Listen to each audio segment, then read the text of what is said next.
Desde o início de março, navios de assalto anfíbios e navios de guerra russos estão estacionados nas águas jurisdicionais da Ucrânia e vigiando toda a costa sul da nação, estendendo entre o extremo sul de Vilkov a cidade portuária de Odessa. Para evitar um desembarque russo, minas marítimas foram colocadas nas águas territoriais pelos ucranianos. As praias ao redor de Odessa foram preenchidas com minas e a cidade foi fortificada para revogar um possível cerco. É claro que um cerco deste tipo não seria impedido para a marinha de Putin. Basta um ataque de artilharia ou ar terra intenso para neutralizarem o cerco. Dadas as medidas defensivas tomadas pelo país, um desembarque de fuzileiros russos nas praias de Odessa significaria altos custos de vidas humanas e de recursos. Portanto, a Federação Russa optou por um bloqueio marítimo do porto e bloquear o acesso da vizinha ao comércio internacional e seu abastecimento por mar, uma medida que durou ao menos 5 meses até surgir um acordo entre as nações em conflito. Em 22 de julho, um importante acordo foi firmado entre as duas nações para permitir a retomada das exportações de grãos e outros produtos agrícolas de portos selecionados da Ucrânia no Mar Negro, após meses de bloqueio russo.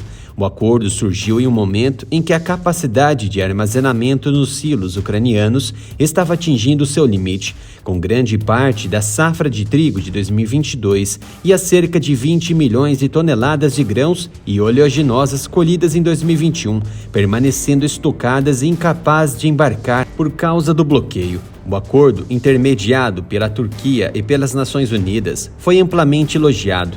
A retomada do comércio da nação deve ajudar a aliviar os preços de mercado. Por exemplo, os preços do trigo já haviam caído para o nível pré-conflito em 1º de julho, enquanto os preços do milho voltaram aos níveis pré-guerra em 17 de julho. As reduções dos preços e consigo a melhora popular da imagem dos políticos parecem ter sido os objetivos principais das potências para este acordo, sendo que a retórica se baseava em suprir as nações que passam fome. Pura estratégia. A Turquia teve seu papel importante no acordo e também é considerada a guardiã do Mar Negro. Os turcos mantêm alianças com as duas nações em conflito, mas nunca esteve em cima do muro por diversos momentos e de ambos os lados.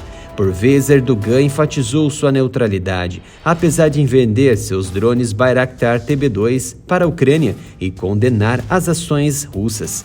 A própria adesão da Turquia à OTAN foi pressionada por sua decisão de comprar o sistema de defesa antimísseis S-400 da Rússia em 2017, embora Erdogan tenha procurado recentemente mostrar o quanto a Turquia valoriza a adesão à organização, dizendo a jornalistas que a OTAN deveria ter dado um passo mais decisivo.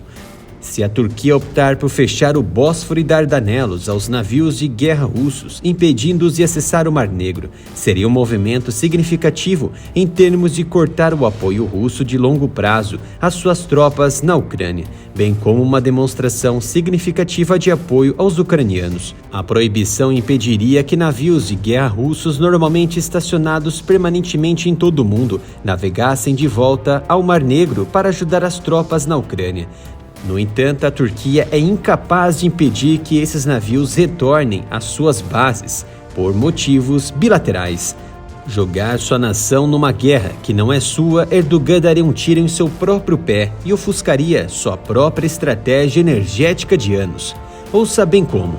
Em 2014, após ter perdido sua península ao sul pelos russos, o governo ucraniano tentou acelerar os planos para construir um terminal de armazenamento de gás liquefeito, GNL, no porto de Odessa, o principal porto da nação. O projeto era mais antigo e foi iniciado em 2011, mas foi interrompido. Teria sido o primeiro de seu tipo no Mar Negro e poderia ter reduzido a dependência energética do país e de algumas nações amigas do gás russo. Em 2013, a Turquia anunciou sua oposição à ideia de importar gás liquefeito pelo estreito, dizendo que isso aumentaria o tráfego no Bósforo e no Dardanelo e representaria um perigo ecológico. Este ponto, a estratégia turca avança. A Turquia pretendia manter e reforçar a sua posição estratégica como zona de trânsito de recursos energéticos, quer se trate de gasodutos ou de transporte de gás liquefeito. A Turquia é atualmente atravessada por 2 gasodutos que transportam gás da Rússia e do Azerbaijão para o sudeste da Europa, o Turk Stream e o TANAP. Esta recusa de gasodutos pelos estreitos e suas infraestruturas internas. Em 2020, a nação se tornou a maior importadora de gás liquefeito do mundo, depois da China e da Índia. E ao longo prazo, a estratégia é se tornar um exportador de recursos energéticos para toda a Europa. Pela sua posição estratégica, a Turquia está bem posicionada para servir como centro de fornecimento de petróleo e gás natural para a Europa e outros mercados atlânticos da Rússia, região Cáspio e Oriente Médio. Observa-se que os turcos nunca estiveram em cima do muro. Inclusive, são considerados dissidentes políticos dentro da OTAN. As relações internas são conflituosas, principalmente após a compra de sistemas S-400 da Rússia, que deixou Donald Trump furioso, mas não espantado. A Turquia exerce um papel moderador importante no Mar Negro, ao mesmo tempo em que reduz espaço de manobra do Ocidente em favor do seu interesse para com a Rússia. Graças ao acordo de grãos encabeçado por Erdogan, o primeiro navio que transportava trigo ucraniano a ser exportado chegou a Istambul no domingo, 14 de agosto. Trata-se do navio Sormovski, de bandeira caribenha da nação Belize. Foi o primeiro cargueiro a transportar trigo através do Mar Negro desde o bloqueio.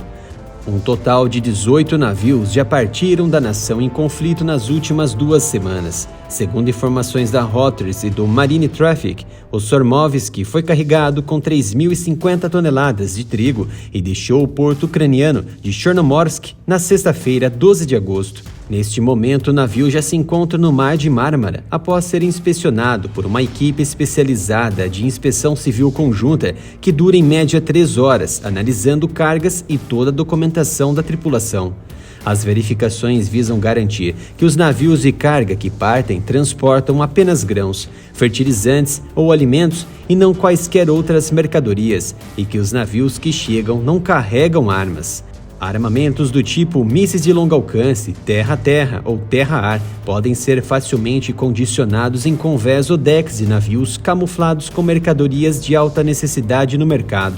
Muitas vezes passam despercebidos em fiscalizações diárias em grandes portos pelo mundo, principalmente em regiões de intensos embates, como no Mediterrâneo e agora no Mar Negro. Gostou deste vídeo? Conto com a sua colaboração se inscrevendo no canal e ativando o sino de notificação. E não se esqueça de seguir o canal no Twitter e no Instagram, pela @AreaMilitarov. Conto também com a sua colaboração, se possível, doando qualquer valor para a chave Pix, canal areamilitarov@gmail.com.